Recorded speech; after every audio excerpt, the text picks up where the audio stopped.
not only about is not only about startup investing, but it goes far beyond angel investing. And we do a lot of things around our portfolio companies along with the members to ensure, higher survivability in the startups that we invest in, because most statistics, they say that 9 out of 10 startups will fail. Okay. But we at Lead Angels are,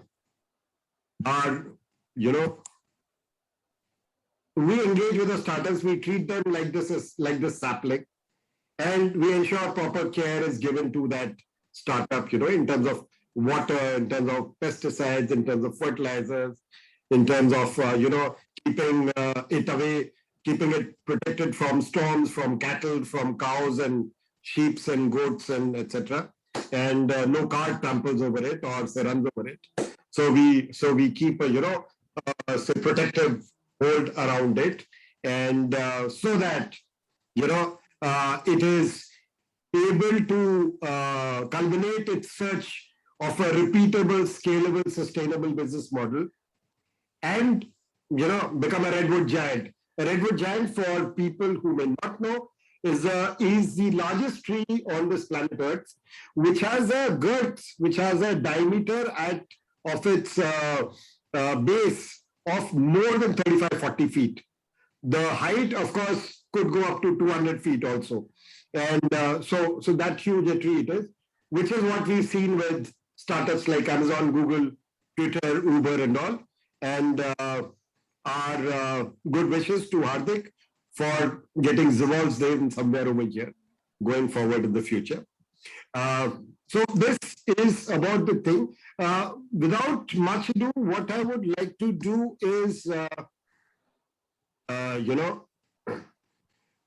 would like to introduce to you Mr. Hardik Gandhi. Hardik, he is a native of Pune. He did his engineering from COEP.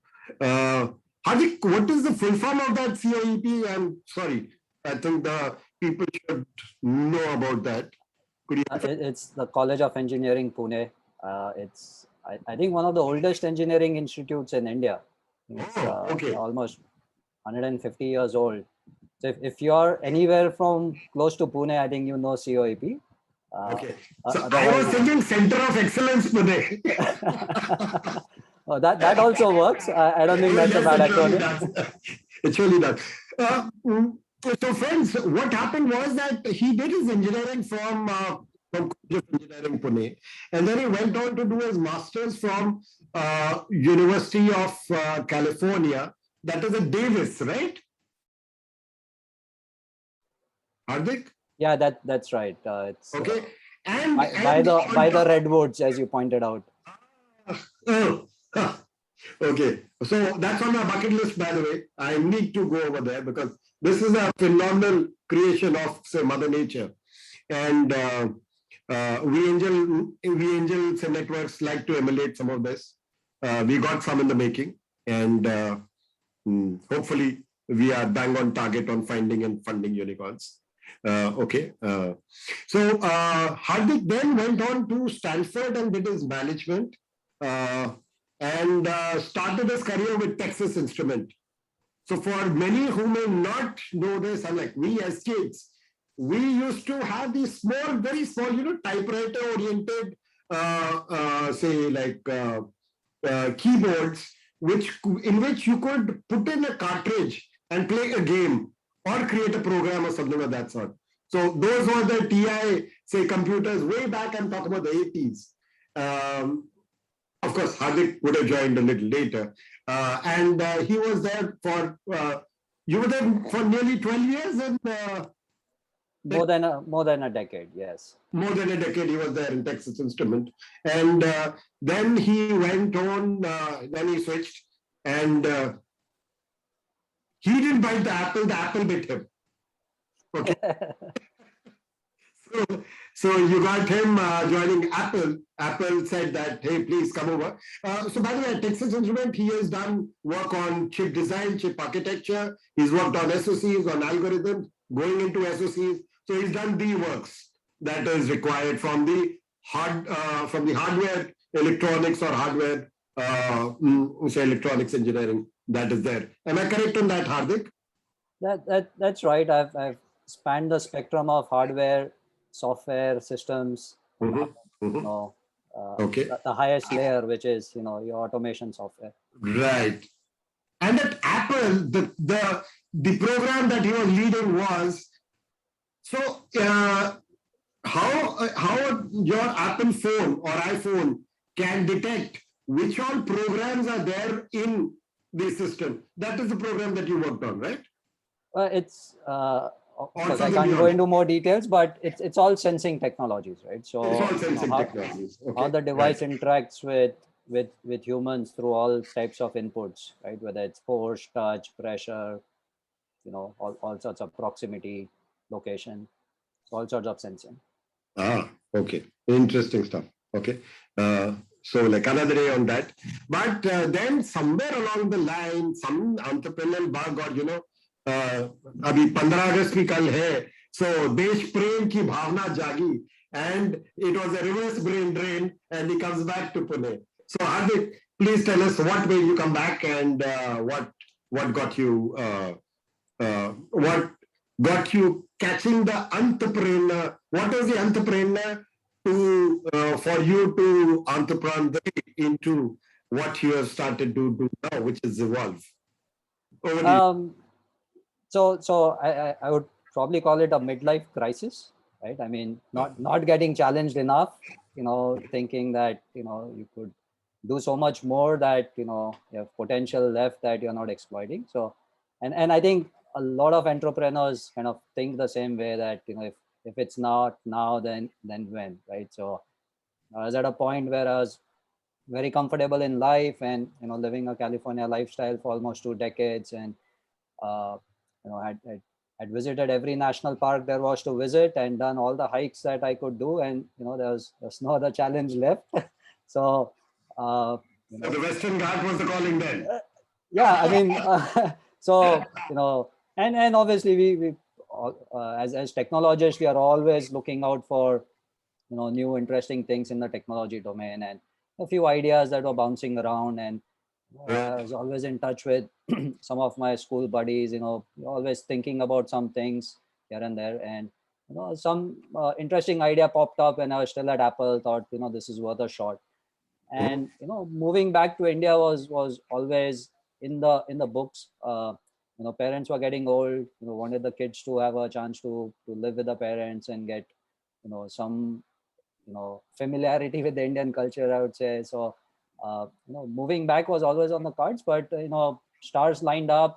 This startup was coming into shape, and we decided India is a great place to build and then sell globally, and India is a great place to test your ideas. The kind of scale that you get in India, you don't get elsewhere, right? The size of organizations here, the amount of stress testing that gets done here, I think that really sets you up to then take it global, and not have to worry about not having tested it enough. So I think secondly, engineering talent wise, a city like Pune, there's so much exciting talent here, right? I mean, when I work in the Bay Area, 70-80% of the people I worked with were all Indians, right? So all the talent is coming from here and migrating there, right? And Pune being one of the engineering hubs in India, I think there's a statistic that Pune has the most number of engineering colleges, anywhere in Asia, I believe. I don't know if that's true still, but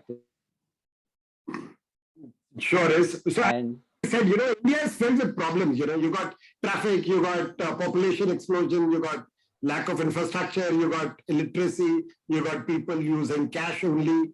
And so again, with these tons of problems, it's an entrepreneur's dream, because entrepreneur is always looking out for a problem to solve. And hey, we got tons of those, I mean, that's the good part of India. So, so coming to that, now you started off with something. Now let me put on your this thing. A little bit about Zvolv, if you could talk about what was exactly you started out at Zvolv, would be great to hear from you on that.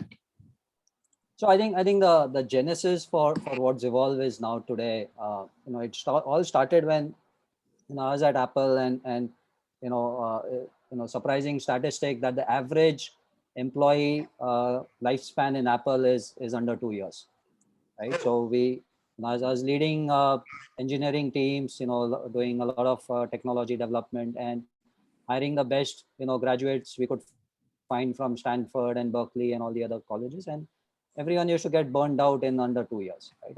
And one of the reasons that I was thinking about is all these millennials are used to working with the best in class applications and software outside of work, right? But when you get into work environments, you're using enterprise tools that are a decade old, right? And tools that are designed for a different generation, that are not designed for the millennials, right? That are not intelligent enough, that are not agile enough, that are not configurable enough.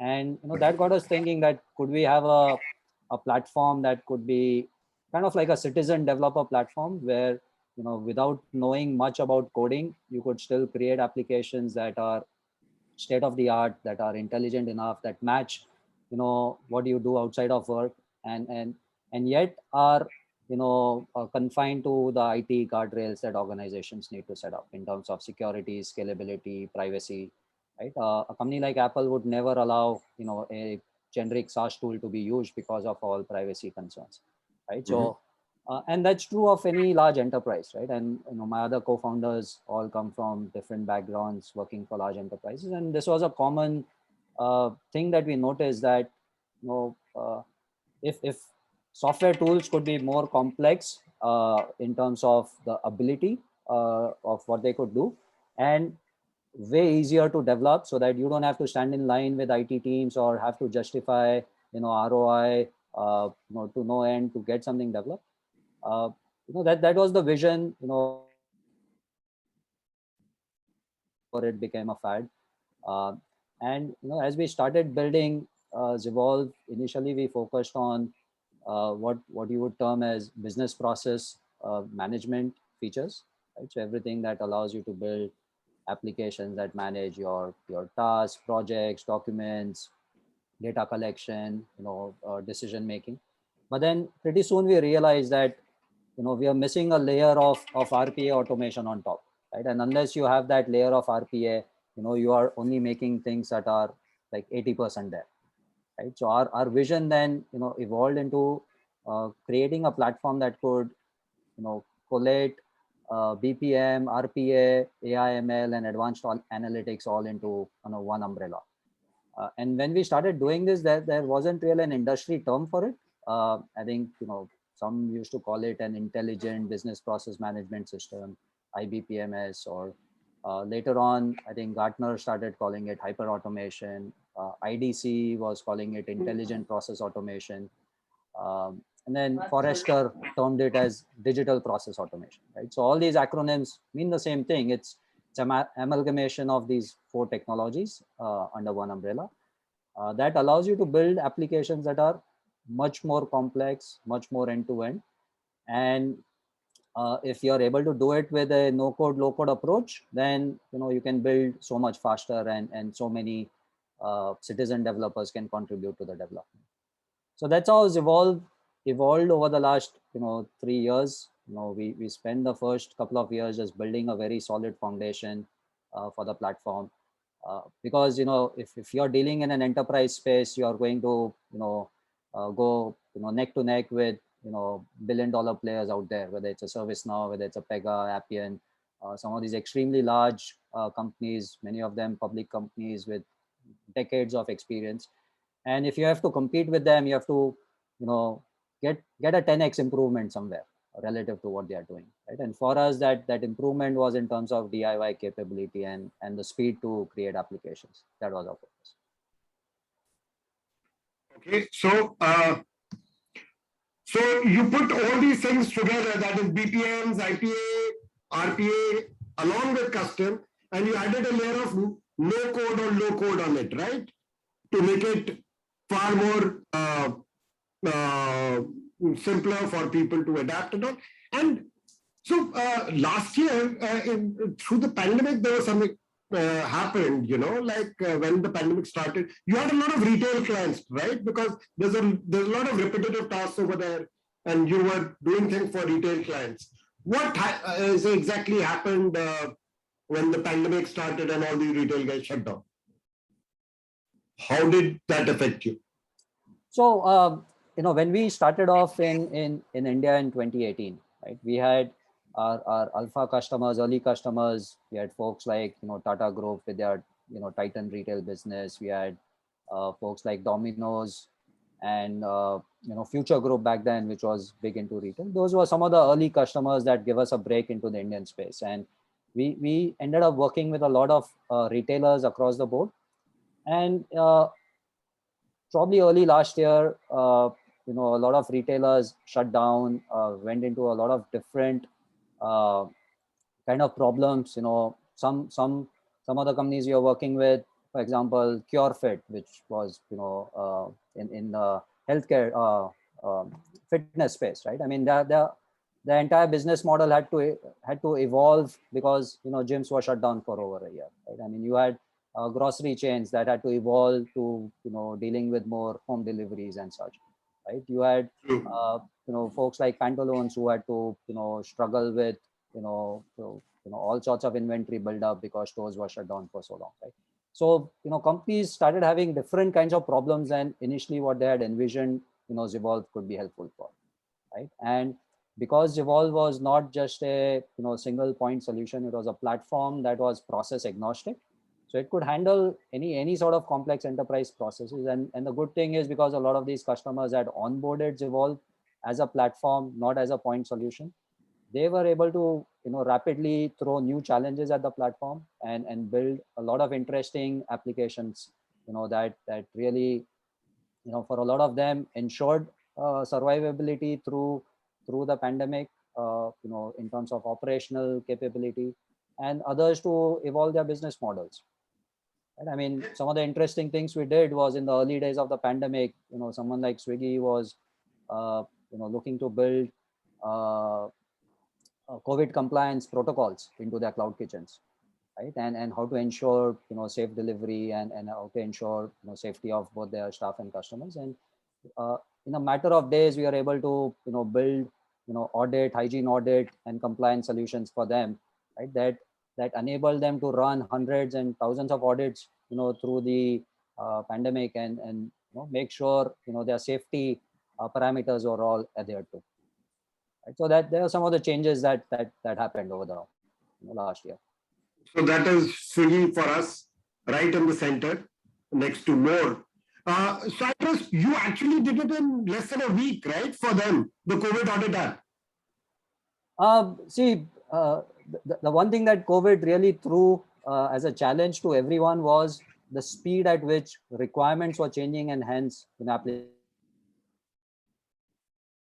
running COVID compliance audits, or recently running vaccination campaigns, or doing more employee rostering management, because there's so much uncertainty, right? And if you're going to take weeks and months to develop applications, by the time your application is ready, the problem statement has changed and your application is already obsolete, right? So with a no code low code approach, the beauty is in a matter of days, or a week or a couple of weeks, you can go from a concept to something live in production, right? And which is a paradigm shift from how enterprises were used to thinking about applications before. I know, right? It'll take you 6 months to have an app ready to be able to be beta tested or something of that sort, right?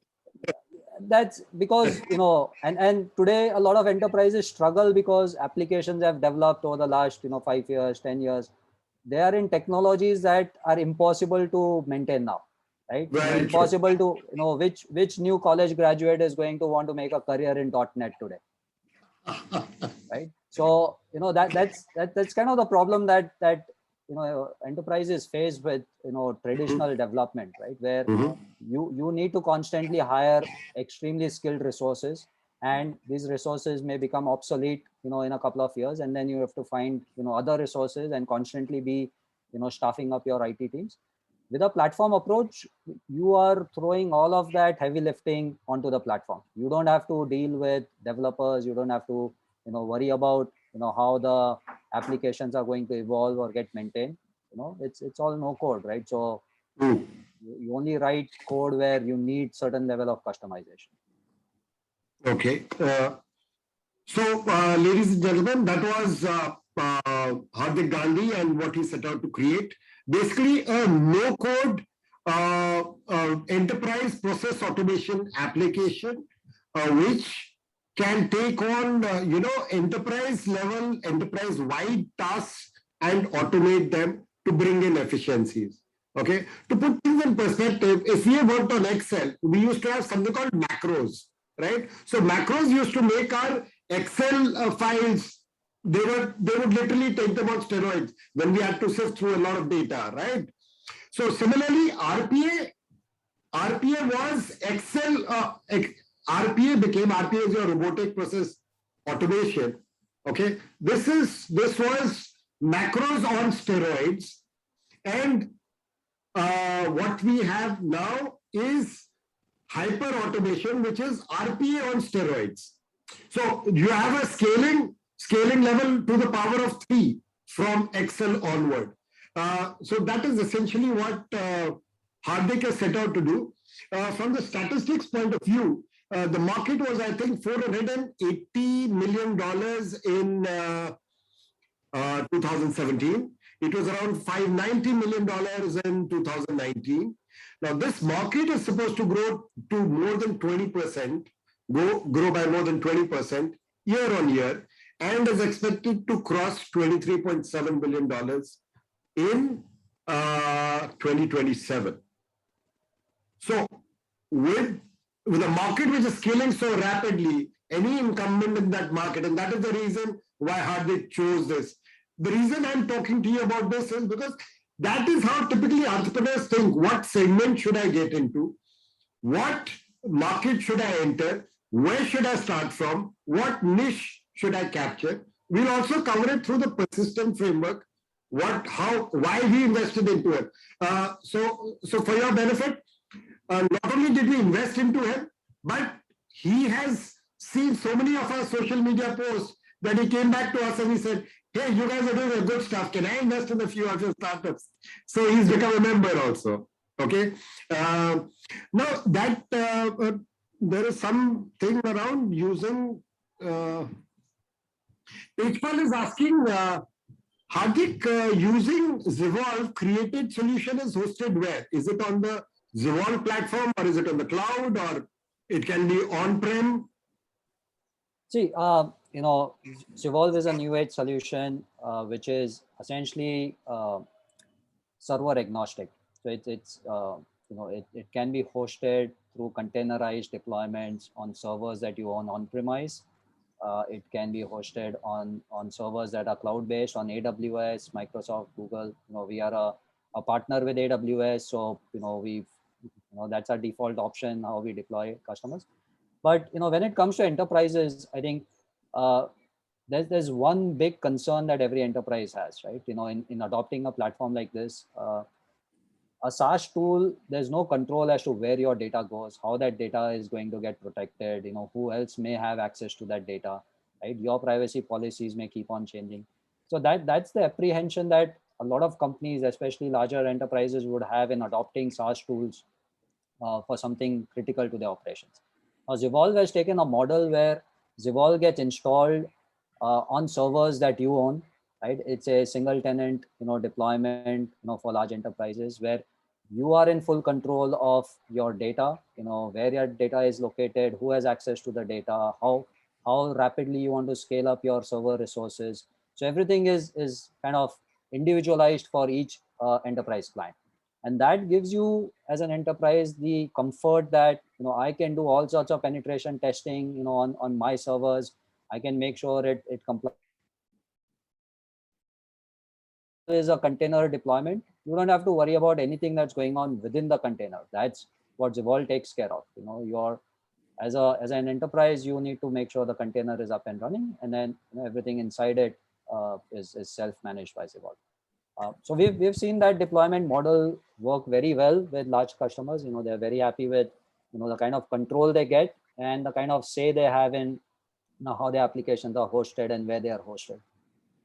Right, and you got more than 10 clients who are unicorns or $1 billion plus, right? So we've more now. It's a lot more than that. We've been growing rapidly, and there's no dearth of logos, very well named brands that are signing up.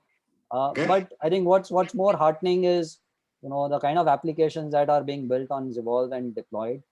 The savings or the value addition that has been enabled is measurable in the millions of dollars, right? And there are plenty of case studies our customers have done on what kind of initiatives they have run on Zvolv.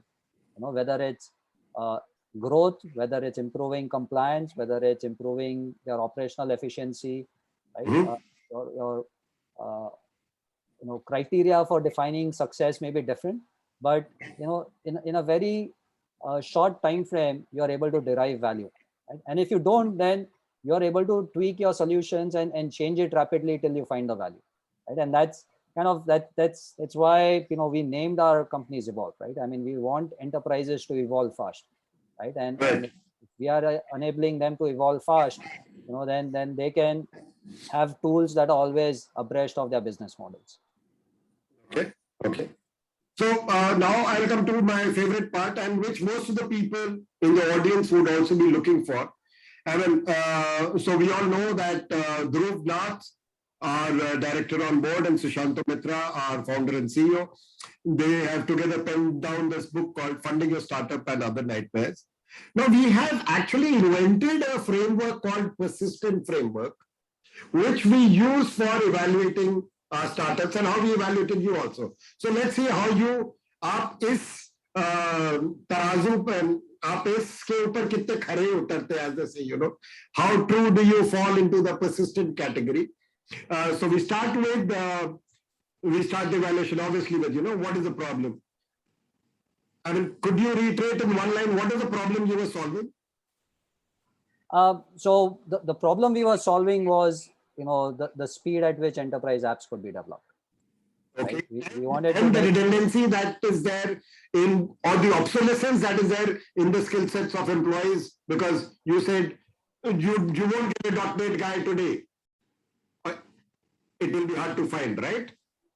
That's a secondary effect, right? I think if we were able to provide something that could enable building apps 10 times faster at 10x lower cost, right? Okay. Enterprises would be fine if they still have developers on board, but if this also enables them to reduce the developer costs and not have so many developers on board, I think that's a secondary effect, right? But the speed is most important in today. Speed is the most important. What would take probably weeks or months, you have actually cut it down to days. Absolutely. Okay. The earnings model, it's a SaaS kind of a model, right? License come, you could have a monthly subscription or a quarterly or a yearly subscription, right? It's a subscription-based model, so it's a SaaS model, but where we innovate and we saw a lot of problems with user-based subscriptions, right? And if you see enterprises, they always struggle when you have a variable cost month on month, right? As your application grows, your number of users may grow. You don't want to get locked into a model where if you are super successful, then you're essentially going to lion's share of the revenue. Open the tap to full throttle, right? In terms of money flowing out. So our model is based on the complexity of the applications that you build. Okay. It's a building block approach, so it's based on how much you consume to build your applications, not how much you use it or not how widely you use it. Okay. What were the risks you've seen and how did you try to mitigate them? Because I think the risks are, on the technology front, you have to always, be on your toes, right? You have to continue adding new modules, continue evolving your technology base, because the kind of users, customers are coming up with our platform is growing. In the last year and a half, we have created some 250 plus applications, right? And no two applications kind of, look the same, right? I mean, everyone has a different problem they want to solve. And for that, the technology baseline has to be extremely robust, right? And it's a risk, but it's also, a challenge that we are living up to, that we are, managing to stay a step ahead, in terms of platform capability. So we haven't had to say no to a customer requirement yet. Okay. Size of the market we already covered. It was $590 million odd in 2019. And I mean, in that, the no-code app market would obviously be a subset of that. But the whole market as a whole, or the hyper-automation market, which is intelligent process automation, is going to reach out to $23.7 billion by 2027. So there's a 19 to 20% CAGR for this market. Innovation, any particular thing you innovated in this? Or I mean, innovation? There has to be innovation at every level, right? In terms of user experience, in terms of, how users not just consume, but also how they build the applications. Innovation on how you deploy and manage these applications, right? Innovation on your business model, right? So our pricing strategy, for example, is something that is unique, right? And there's ongoing innovation in terms of what kind of partnerships that you come up with, right? In terms of your GTM, right? So I think this is a very exciting space, because there's so many different angles in which you can continue exploring and differentiating yourselves. True. Scalability, we all know. I mean, so he's not going the per subscriber way. He's going more of the enterprise complexity problem, or what kind of savings the enterprise would be using this product. Those are what your billings or the invoices are around. Is that correct? Yeah, and see, I think enterprises are looking to invest in platforms that are going to be useful for the next 5 years, right? So because most of our clients are not looking at solving one problem with a no-code, low-code platform, right? They are looking at this as an investment for the next 5 years, 10 years. Right? Okay. This is the platform on which they are going to build dozens of applications, going forward. Right. I mean, just as an example, Mumbai International Airport, you never would have thought that a organization like that would invest in a platform like Zvolv, but they approached us last year, and they had some immediate needs around COVID. But today they have 5-6 applications that they have built, right? Ranging across the board, and things that we would have never thought of, that they would want to explore with Zvolv, right? So kudos to their management team and the CIO, and thinking ahead of the curve, right? Thinking, what's the next few years going to entail for my kind of business, right? And what kind of a platform that I need to get in place, get validated, so that when the need arises, so when they had to launch their vaccination campaign for their 50,000 plus employees and partners, they had 2 to 3 days to build out a solution that can help them manage their campaign. And because Zvolv was already there, it was a scalable, pre-vetted, their campaign management platform exactly as they wanted, right? They didn't have to adopt something that was off the shelf. Said these are your requirements. In a matter of couple of days, it was ready and has been used for the last 2 months to deliver thousands of doses, right? So that's the kind of scalability that you look for, going forward. Got it. The team we've already talked about, headed by him. Some of your other team heads, or the kind of people that you possibly take on? Yeah, and one of our recent people who joined our team, I think he's on the call. We have a gentleman called Shri. He joins us from Salesforce and Oracle. He's based out of Sydney. Hey, could you just show yourself? Could you switch on your video? Could we have a look at you? Sorry, Shri, putting you on the spot. Indeed, mate. Like I haven't like dressed myself for this one, so thank you, Manish, Hey, for like. Shri, how are you? Good to I'm have doing you with very good. us. Doing very good. Good I'm to so have you with us. grateful for. And wish you the very best for the Zesty Lemmings. Hope you take it to a Silicon level very soon. I think what Hardik and his founders have created has been incredible. I think mine is an easier job compared to what these guys have done. So absolutely, I think this time next year you'll find an incredible growth profile that like we're striving for. So hopefully. Fingers crossed. Okay. So good wishes to that. So you got people like that. So you got people like Sri who are assisting in, evangelizing Zvolv penetration across the globe now, not only India. Entry barriers, of course, as we all saw, there are distinct entry barriers required around it. The architecture, everything. I mean, you need a lot of kind of algorithms and other things which are built into it, because you're talking intelligence which is built in, you're talking AI, you're talking machine learning, you're talking ease of use, you're talking UI UX, which is it is like right there in front of you, intuitive. That on top of that, any niche that you started from, Hardik, which niche? Did you start with the retail sector? You had so many retail clients. So did you start with the retail sector?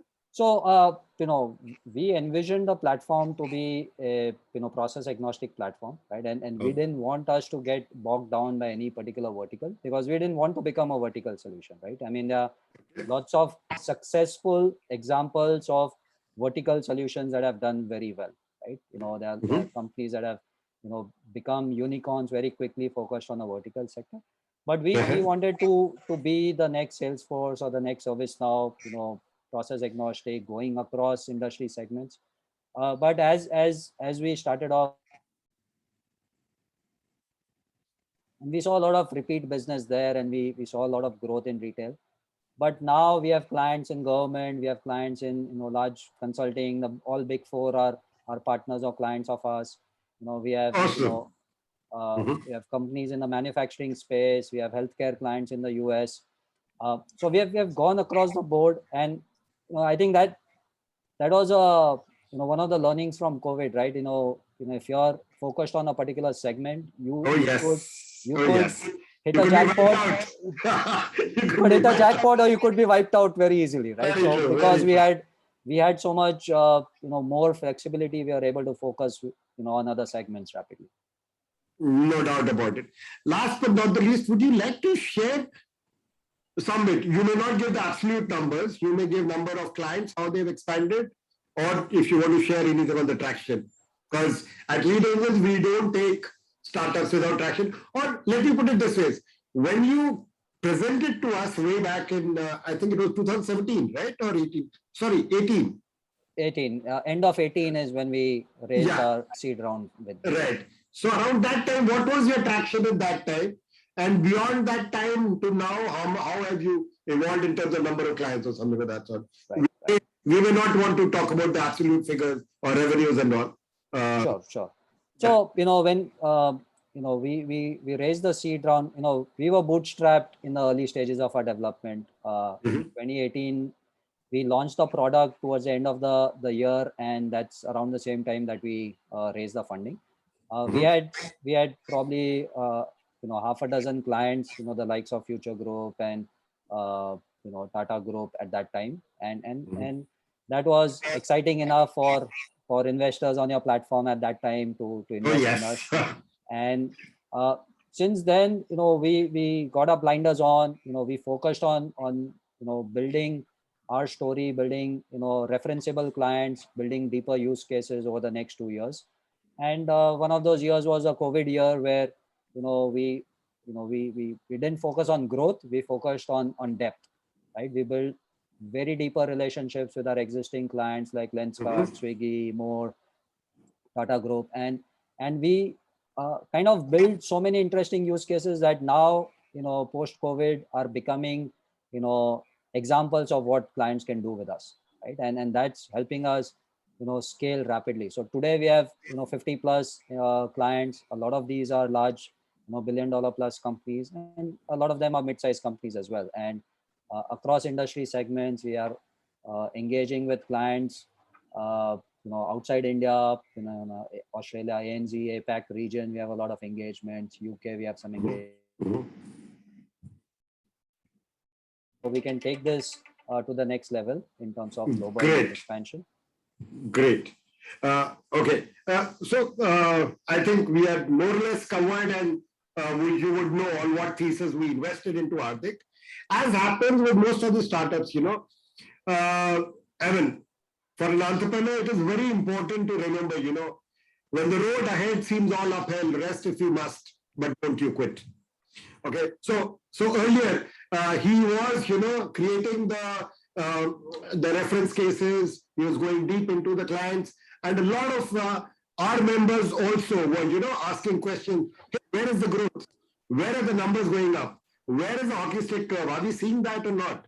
So there were a lot of questions, and I mean, the likes of Sushanto, our team members like Suman and all, they have stood by him and given answers to many of those members. And today he's at a stage wherein, he's got people like Sri who's taking him globally.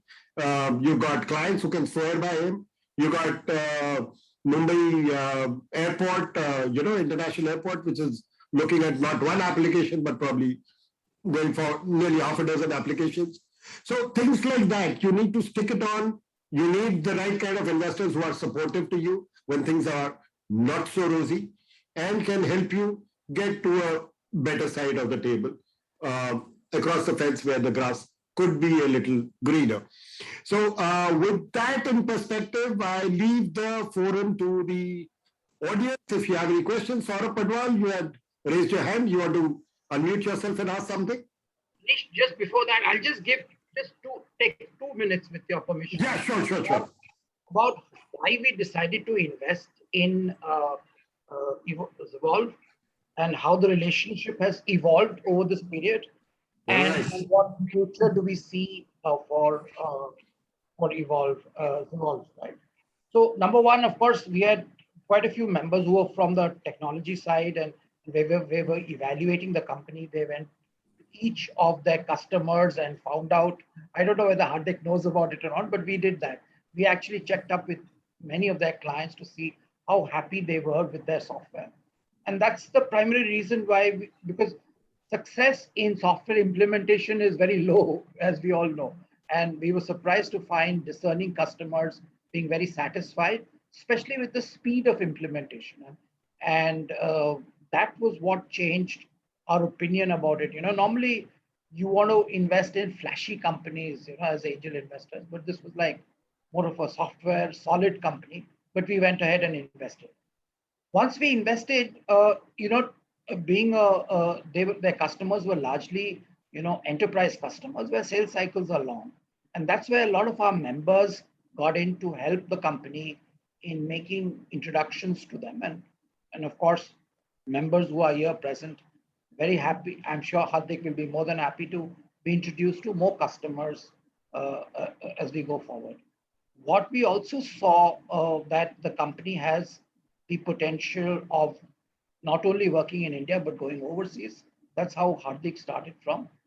And our advisory team actually then helped Hardik to connect with overseas VCs. And as it happens, of course, we are now in the process of raising the next round of funding for Zvolv. And of course, it's still all in the confidentiality stage, so I can't share. But it has a multiple times of our original investment. So thank you, Hardik, for making a great investment for us. But the last but not the least is that what gives me the greatest happiness is that one, that given the support and the relationship that we built, Hardik first, as Manish mentioned, became a member of Lead Angels and now has invested in some of the startups that we are investing, and that's what we want. And last but not the least, he's also helping us on the technology side, and soon, we will be actually using Zvolv for our Lead Angels members. So the relationship has evolved over this period of time. So, and now we are connected on multiple fronts. And that's what really, I think the key part is that we just don't invest in a company, but we work with the company till it reaches the next stage. Hardik, once you go to the US and start your business, I hope you'll still remember us. Right? Absolutely, Sushant. Oh, happy to, please go over. Sorry for that interruption. Go ahead. So since we are in that phase of where there's a little hush in the Rohit, could you please mute Rohit D? Yes, thank you. So since we are in the fundraise mode, that's why I have a little hush on the exact numbers, and that's why I'm not insisting on what are your traction numbers and stuff like that. But I think they're good. They're decently good because we've got some interesting investor partners who are coming in. And in fact, Hardik, you may have a lot of prospects over here. A lot of our members are say amongst the audience who could benefit from your quick say automation apps, and which could be deployed at the snap of a finger, as they say in today's world. Any questions, Saurabh? You were wanting to ask some questions. Yeah, so my question over here is that I have worked with quite of SaaS-based companies like Hungerbox and currently Kokana. So the more, and I usually these companies deal with corporates. So more of corporates are looking out for something which is more on the lesser, which is on a lesser price range. So have you worked anything on that sort? Because in India, What is the price range for Hardik's product? Yeah. Sorry, are you aware? No, I'm not. Okay. So I mean, so the total cost of ownership or the initial cost of ownership is like it is literally throwaway. Am I right, Hardik? See, I think it's a scalable model, right? So I wouldn't say throwaway, but we are giving enterprises a solution that can be onboarded very quickly, right? But at the same time, we are very conscious of positioning ourselves as a premium product, right? Because we are a premium product. We are if you're not in a certain range of number of employees or revenue range, then probably Zvolv is not the right solution for you, right? We are not positioning ourselves as something that any SME can use today. That could come in the future, right? Today we are focused on mid-size or large enterprises, and a scalable pricing model where you can start small, but as you grow in terms of number of apps or the application, the complexity, then your pricing keeps on increasing. I think it's a constantly evolving pricing model as we are going more international. Our pricing structure is changing. Just to give you some statistics, in the last year and a half, our average deal size has grown 4x. Okay. In terms of the value that we get from each client. Right. But to put things in perspective, like a typical billion-dollar company, they would take on software, they would be spending somewhere in the region of some million or millions of dollars. That's what we've heard or are aware of. Yours is not that expensive to begin with. That is what I meant when I meant correct. So comparatively, if you compare to a Pega or an Appian or a ServiceNow, your average ticket size to work with these clients would be in a $500,000 to $1 million range, right, to begin with, including all the license and service fees. With Zvolv, that comparative number ends up being more like $50,000 to $100,000, right? And that's the kind of spend that mid-sized companies can live with, right, for their process automation, and they can justify the ROI on it as well. Right. So it's a cross cheaper version providing 10 cross greater efficiency. And it's right. I mean we are at some level, for certain types of applications, Zvolv gives you 90% of the feature sets that some of these large global giants give at 10% of the cost, right? And that allows you to justify spending on automating all sorts of processes that you would otherwise have thought, oh, this is not worth it. I cannot do it because I cannot, spend $1 million to save $1 million. But if I'm spending, $100,000 and saving $1 million, then that ROI is much more palatable. Perfect.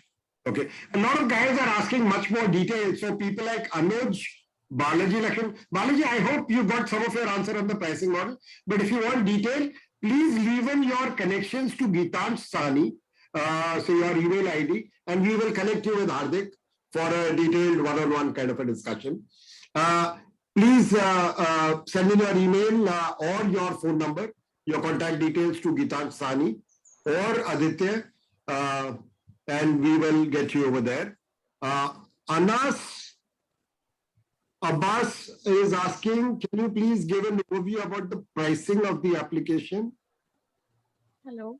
That's what we have already taken. I hope that has answered your question, Mr. Abbas. Hello, sir. Yeah, Tripti. Hi. Yeah, sir. I have a few questions, sir. So Please I'm go about ahead. to start a startup, sir, and I wanted to know, sir, what should be the best city to register a company, and what parameters based on which we should decide where to register a company. Best city? Yeah, sir, because I am from Patna, sir, basically, and I don't know where to register my startup. Should it be Bangalore or Delhi or Patna itself? Doesn't matter. You can register it in Timbuktu, but you'll find the talent in Gurgaon, in Bangalore, in Pune, maybe Bombay. Yes, sir, because Okay. my You can startup register is the company anywhere. That is not a problem. Registration is not a problem. Where will your operation be? And post-pandemic, it doesn't even matter where you are. I mean, you can have, so like I am based in Delhi, Sushanto is based in Bombay, but he's currently in Delhi. Hardik is in Pune, and after this thing, he'll be on his way to Lavasa. He could very well be attending this, if he was hearing this, he could be attending it from his car, and he could be hearing and answering the question from within his car. Okay, so what this pandemic has shown us is that the place does not matter. VCs have shifted from the Bay Area because it's so costly over there. They have shifted to their ranches in the, say, your Midwest and other places. Am I correct on that, Hardik?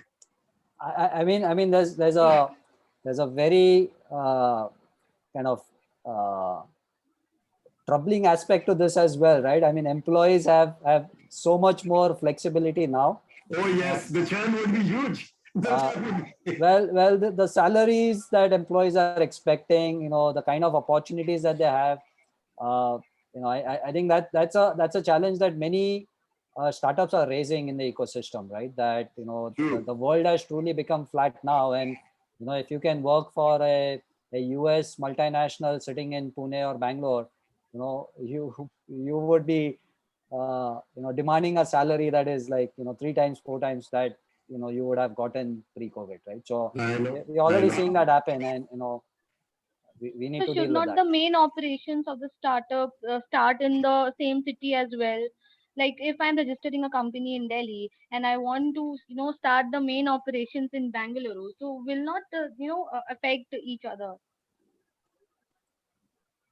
I don't think in India what kind of services you are undertaking. So if it requires a physical presence, then obviously you start it in Bangalore. But if you are Yes, sir. Because my main market is in Bangalore. Metropolitan cities are the main markets for pets.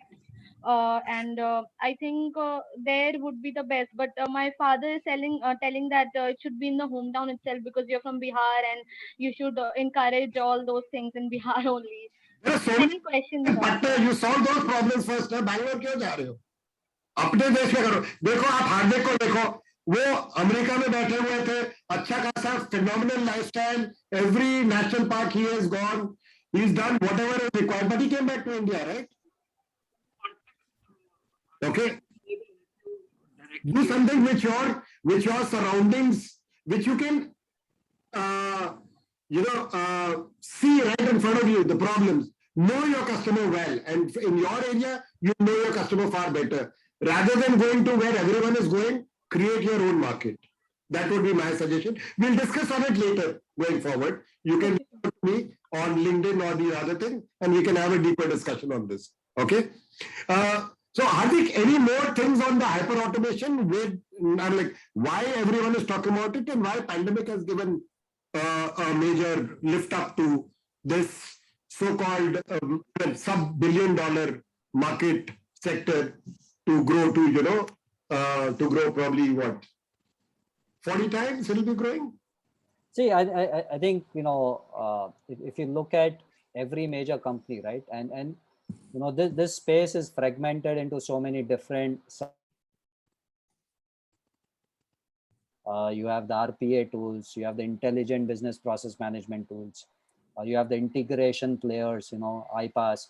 Now, over time, all of these are converging to provide functionality that others were providing also. Right? You see ServiceNow acquiring RPA companies, you see Salesforce acquiring RPA companies, because problem statements, unless you solve them holistically, it's just a patchwork, right? So if you are just RPA companies were solving the problem of task automation, right? And initially started with mostly desktop automation. Now those problems are solved, or the value that they were supposed to deliver has been delivered, or maybe didn't prove out to be as much value as they had projected. Now the focus is more on end-to-end process automation, right? Where to automate a process end-to-end, right? You need a solution that is capable of doing, end-to-end integration with other tools, doing, combining human tasks with bot tasks. Take an example of a simple contract lifecycle management kind of application.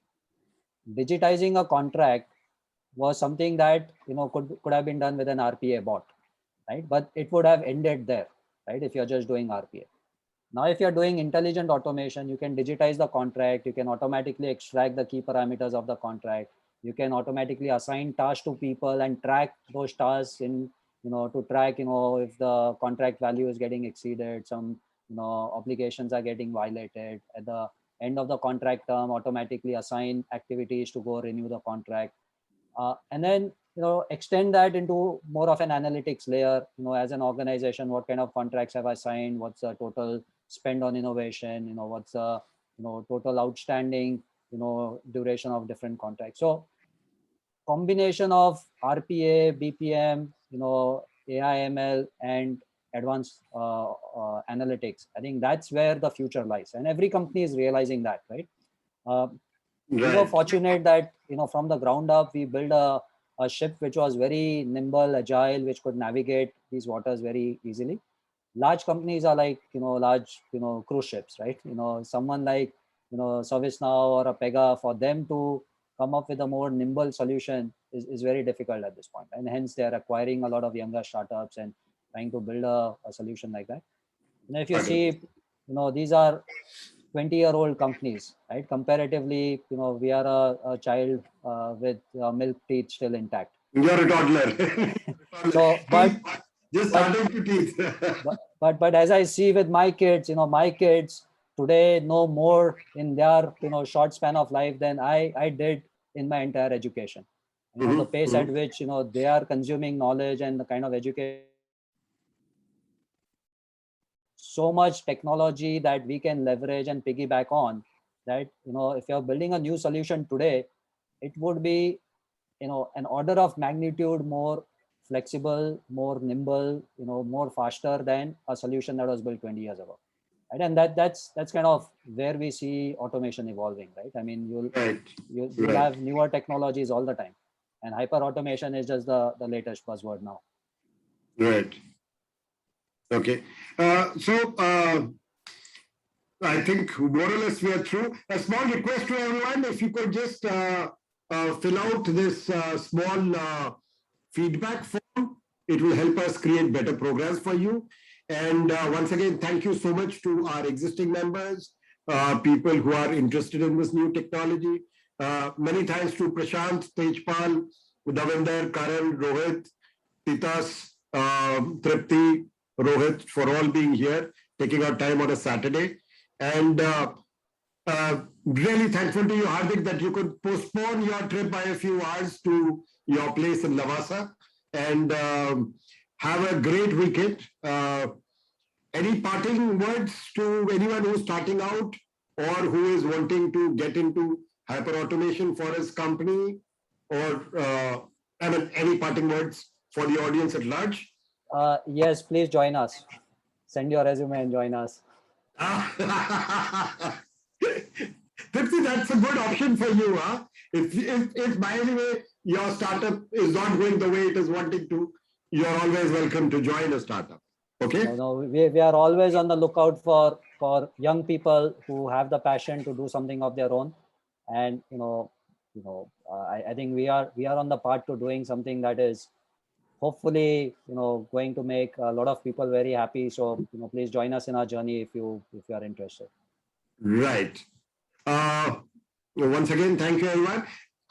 Please, everyone can just fill up the form, just as this thing. And thanks so much, Karan. Davinder, thank you for the kind words. Anyone wanting to reach out to us, please reach out to Gitansh, and we will give you a call back and connect with you. Tathagat, good to have you with us. Hope you like the session. And if you want any greater details, we could help you get on a one-on-one. So, Manish, I see a lot of questions in the chat. I think if we can summarize, and then I will. Yes, I have covered most of them. I have covered most of them. So most people were asking on, on the pricing and the other thing. And there's one thing, what makes you stand out against competition? What is your clear differentiator? So one clear differentiator is that they have used all these four technology right from the beginning to create a, singular solution rather than adding RPA, then adding BPM, then adding this thing. I think that is one of the key things of yours, right?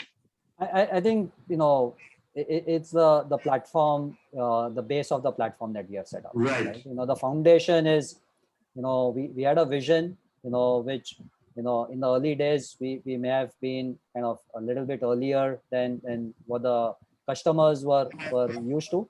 But now I think COVID has given us that impetus, right? Customers' mindsets have changed, and that is working in our favor now, right? And because we have a very solid foundation, we are able to build a lot of interesting stuff on top of it. Thank you, ladies and gentlemen. Good to have you. Sir, one question. Sir, how to approach the investors? Tripti, listen. Take down my number over here. Okay, give me a call after this. Let's not take everyone else's time. We are already 7 minutes across. Let me put my number over here. You are most welcome to give me a call, but let's not waste everyone else's time. Yeah. Thank you so much, sir. Okay, so there you go. And for anyone who wants to catch me on Twitter, just take my name and add an 8 to it. That's my Twitter handle. Okay. Yeah, sure. Srinivas, good to have you with us. Sri, thank you so much for your time. Good day to everyone, and have a great weekend. Thank you, Manish. Thank you, Sushanto. It was a pleasure, and thank you, everyone. Bye-bye. And happy Independence Day to everyone.